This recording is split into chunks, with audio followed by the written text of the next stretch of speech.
Hi everyone, Grant K here for the Flame Premium Learning channel. In the previous video, we covered some of the lighting enhancements in action. In this video, we look at another enhancement associated with lighting. I am referring to a new functionality known as Lightbox. If you would like to follow along, please click the link in the YouTube description to download the media. Alternatively, if you're watching the podcast version of this video, then type the link displayed in your web browser. Lightbox is a look development tool within Action that is based on the lighting framework within the 3D scene. This allows you to cast a wide variety of image processing effects live within the 3D scene. So various results can be achieved in the context of Action without outputting mattes downstream and using other nodes in batch to refine the composite. Now, if you've used Matchbox in batch or Action, you have experienced the flexibility of GLSL shaders. Lightbox is a variation of GLSL shaders. But unlike Matchbox, that directly affects the pixel values of input textures, Lightbox functions within the Action 3D scene, which introduces a different way of using the GLSL shaders. To highlight the difference between Matchbox and Lightbox, let's look at the Action pipeline. Matchbox shaders are applied at the texture level or texture space of Action. This means that Matchbox is processing effects directly on textures and is not aware of the 3D environment. Lightbox shaders are applied within the Action 3D scene and have a direct effect on how the composite is fed to the Action renderer. So how do you apply Lightbox shaders within the 3D scene? Well, as the name implies, Lightbox shaders use the lighting framework to cast processing effects into the 3D scene. By attaching a Lightbox shader to a light, you can cast an effect in the same way you cast light onto 3D objects. And when Lightbox is cast through a light, it respects all light behaviors, including shading, decay, and feathering. So using the downloaded media, build this composite with the 4 layers. If I orbit the scene, you can see that the layers have been staggered in 3D space in order for us to take advantage of the 3D environment. Now, when it comes to finishing off a composite, this usually involves developing the final look. The typical workflow requires you to step out of the composite, output mattes from Action, and using other nodes in the flow graph to complete the look. This is not a bad workflow. However, Lightbox offers you a new alternative with a few benefits. Switch to the Action bin menu and choose the Lightbox tab.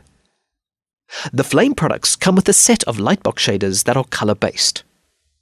But since they are based on GLSL code, it's not too difficult to write your own.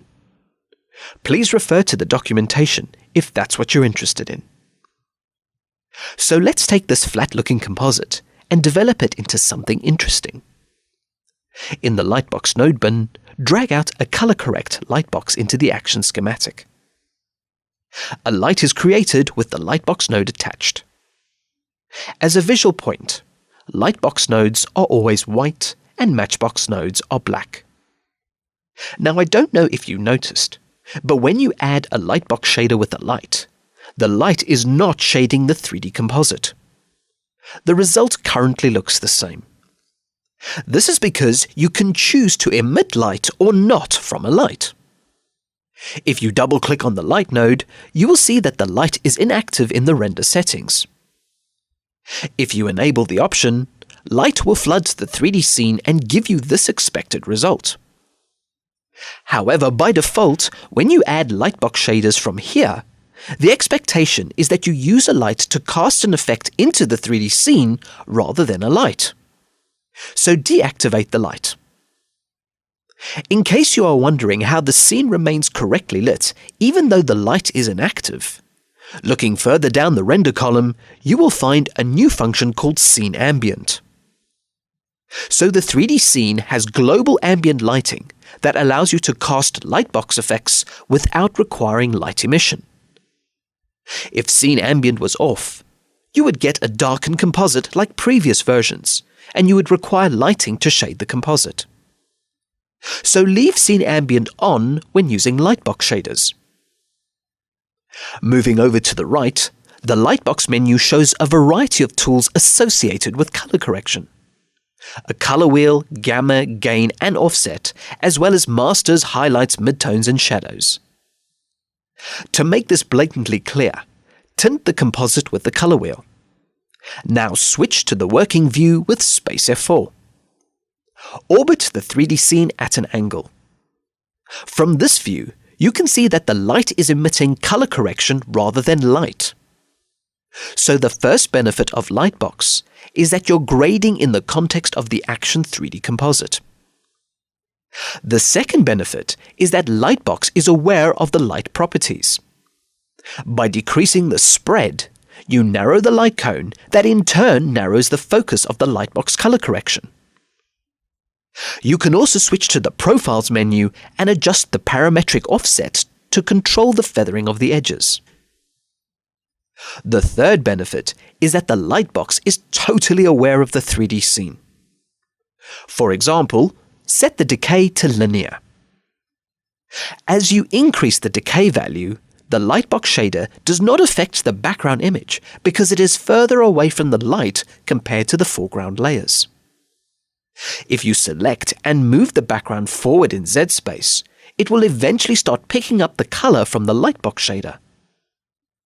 This presents interesting opportunities when using Z space for composites or motion graphics.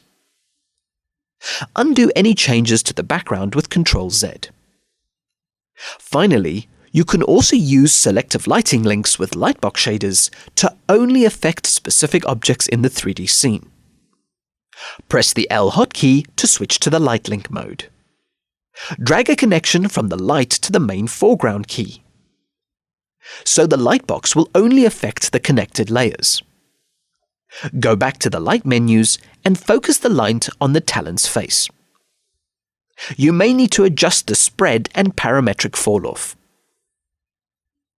Right-click on the Lightbox node and reset the values.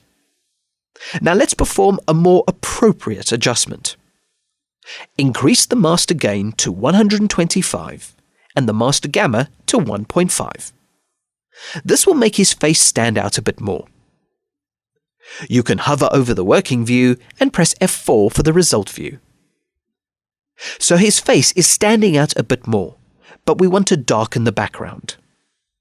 Hold Ctrl and click in the action schematic to deselect all the objects. Switch to the Action Bin menu.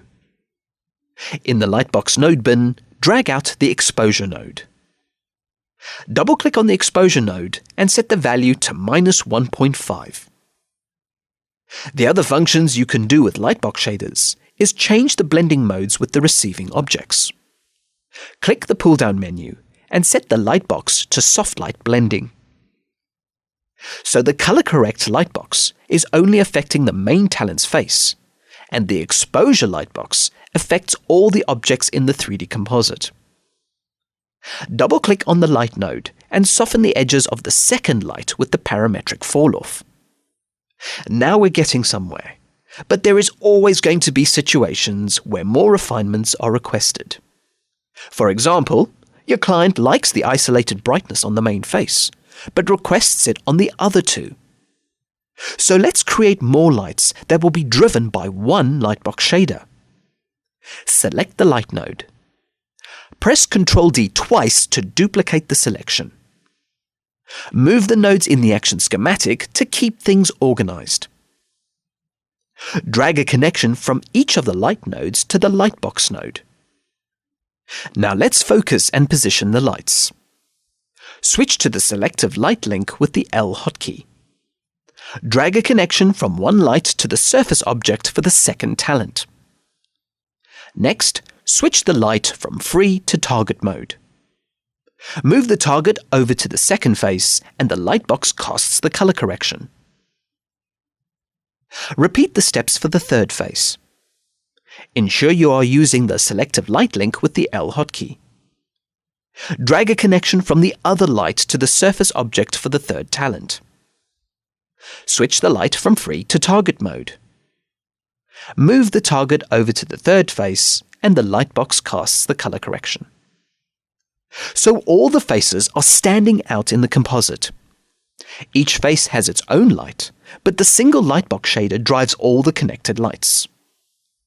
So each light can be tweaked as a unique object, but they are all casting the identical effect. If you choose, you can also switch to the Action node bin and add additional Lightbox shaders to any of the lights. So this light will use the color correction shader and any other shader you connect to it without affecting the other lights. You can create numerous amounts of image processing pipelines by combining Lightbox shaders. Delete any extra Lightbox shaders you may have created, and double-click on the color correction Lightbox. Now with the same shader applied to all the faces, they should look the same. However, the Lightbox effect looks slightly different between the middle face and the other two. Let's look at the light priority editor to determine the order of the light and the Lightbox effects. Similar to the Matchbox pipeline, the lights and Lightbox shaders are applied from bottom to top. So the bottom light is the color correction on the middle face. The light above it is the exposure for all the objects, and the top two lights are the color corrections for the two other faces. This is the order that the Lightbox shaders are being applied. To correct the issue, all the Lightbox color corrections for each face must be above the exposure effect in the shading pipeline. So drag the light with the exposure Lightbox to the bottom. All the faces should now be evenly lit. To complete the look development, the client decides that the sun in the background is too saturated. They just want us to desaturate this localized area. Hold Ctrl and click in the schematic to deselect all the objects. Switch back to the Action bin and go to the Lightbox node bin. Drag out a Luminance Curves Matchbox node into the schematic. Using selective lighting, connect the light to the background image object. Now double-click the light to select it. Move it over to the saturated sun. You can also switch to target mode to position the light cone.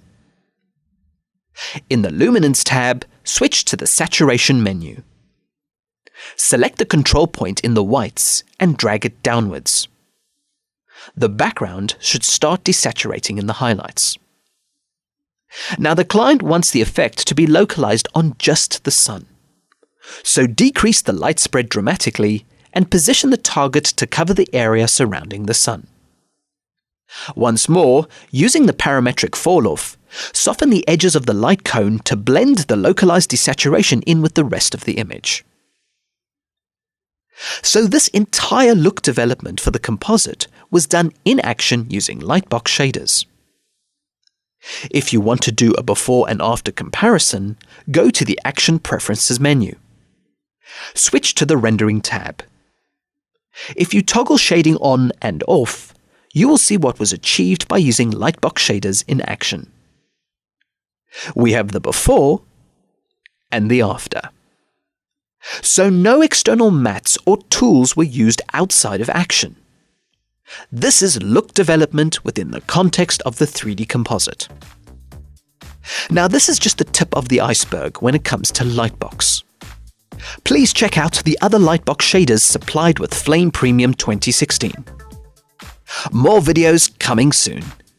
Comments, feedback and suggestions are always welcome and appreciated. Thank you for watching, and please subscribe to the Flame Premium Learning channel for future videos.